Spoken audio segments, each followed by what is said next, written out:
friends. We're here in Mark chapter 2 today. So there's a theme in Mark chapter 2. And it's it's different. Mark chapter 1 didn't really have a theme except for Jesus was on the move. And yesterday I gave you a lot of background of the book of Mark, but then it was Jesus got baptized, and then Jesus was healing people, and then Jesus got his 12 disciples. It was just like a jump start. It all just seemed to happen at once. But Mark isn't like that as he writes. He does often have themes, and everything happened, and for the most part it happened sequentially, but he does still highlight these themes. And so there's a theme in chapter 2, and it is that Jesus is kind of disrupting. In chapter 1 it wasn't that. It was just he was just healing. He was just doing good things. But everything in chapter 2 is kind of a disruption of Jewish norms, and he's doing it for a reason.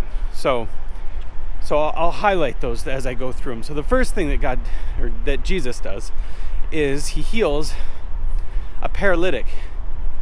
And you've probably heard this story. If you haven't, excuse me, but there's this guy who's paralyzed, and Jesus is in this house, and what they start doing is they start breaking through the ceiling, and then they lower this guy down on a mat.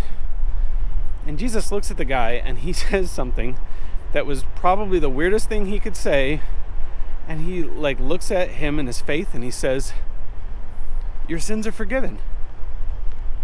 It's weird because, first of all, they were looking to be healed, and he didn't heal him. He forgave his sins. Second of all, how could he forgive his sins? If I sinned against you, and then some guy in the street's like, "Hey, I forgive you." It doesn't work. The sin isn't against them, but it should be known, and I'll just highlight this really quick, that all sins are against God. If you sin against another person, it is also a sin against God. And if you don't sin against another person, I know some people have talked to me well, what's wrong with doing, this thing? It doesn't hurt anybody.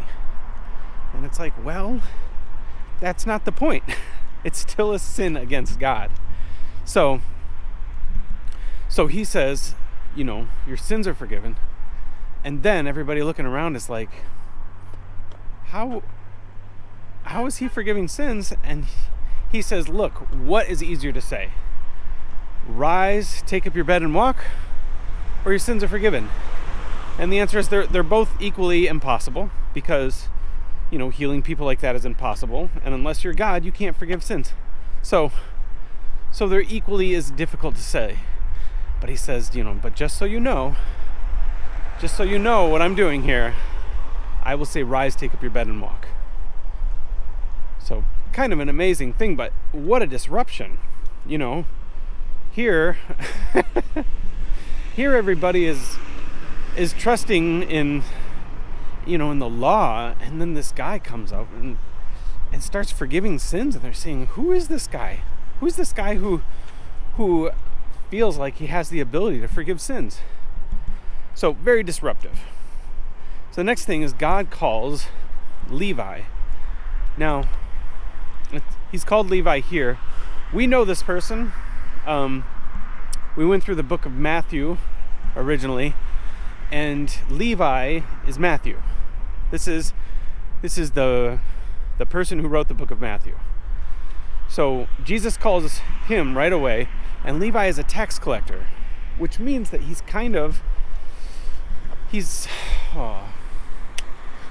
there's no good equivalent in our day, but he's a cheat. He's also a traitor. So picture someone who is a traitor against America and also cheats his own people.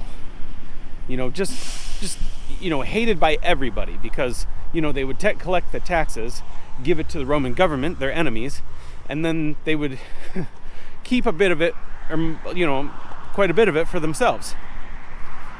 And so here's this guy, and Jesus calls him, and then he sits down and he eats with him and his friends, the other scallywags of the culture.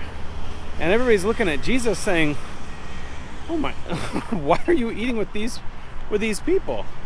It doesn't make much sense. You're supposed to be, this up and coming, star of the faith. And he says, he says that the well don't need a doctor.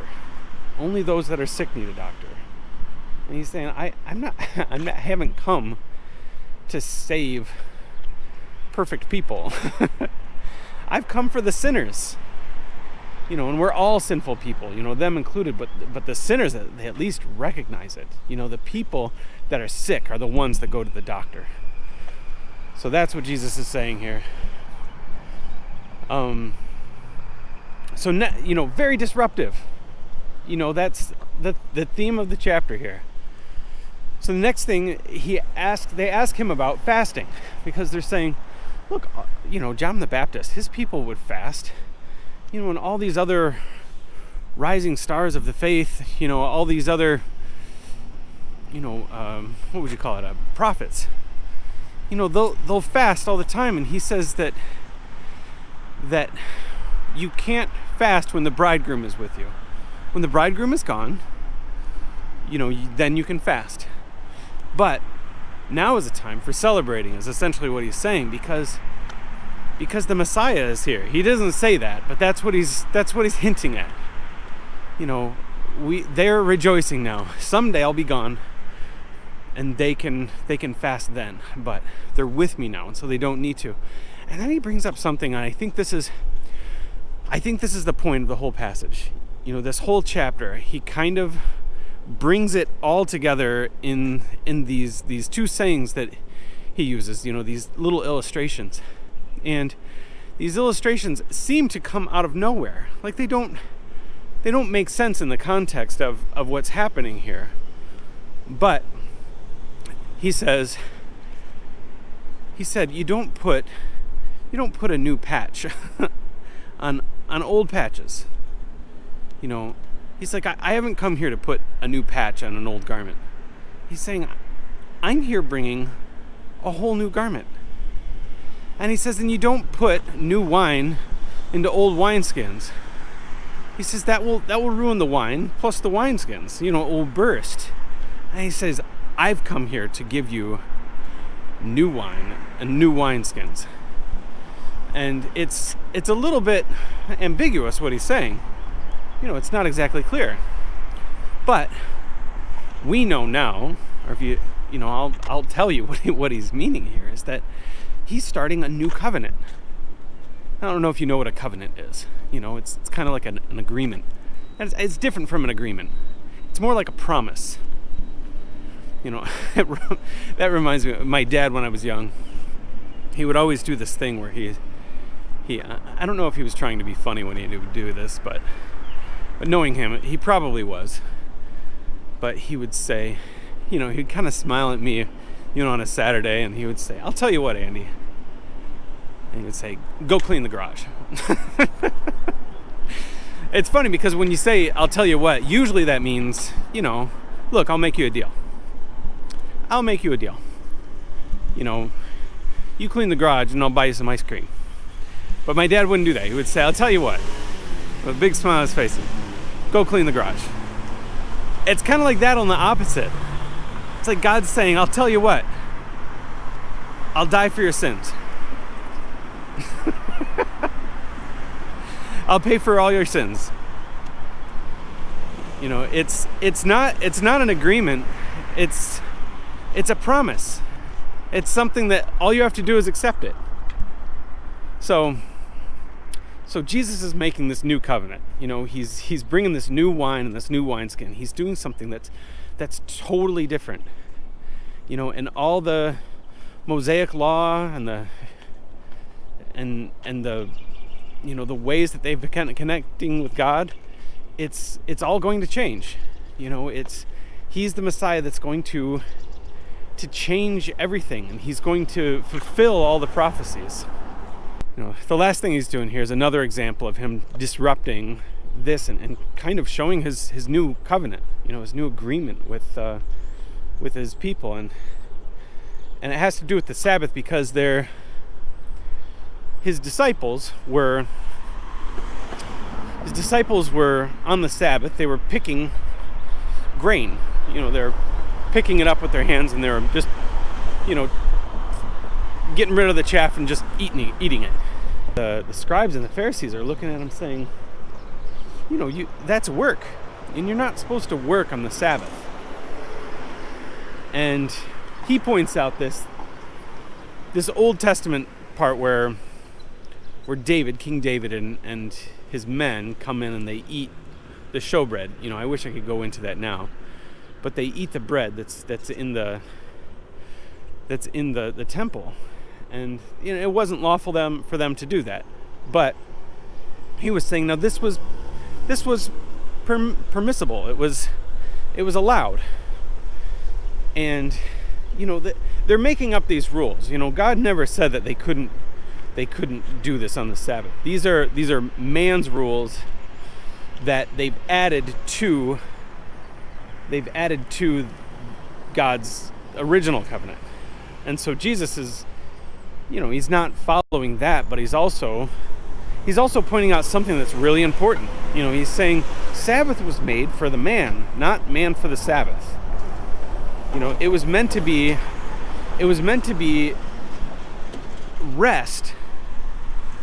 It was meant to be this wonderful thing that was a gift, kind of like the agreement that I was saying. It was like, I'll tell you what, I will give you rest.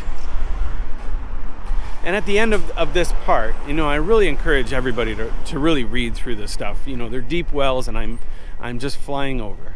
But he said that that the Son of Man is Lord of the Sabbath. And that means something significant, but I'll say this, that since the beginning of creation, on the last day of the week, or was it the first? Yeah, on the last day of the week, God rested. And God doesn't need to rest. God didn't need to do that because he was tired. He was proving a point.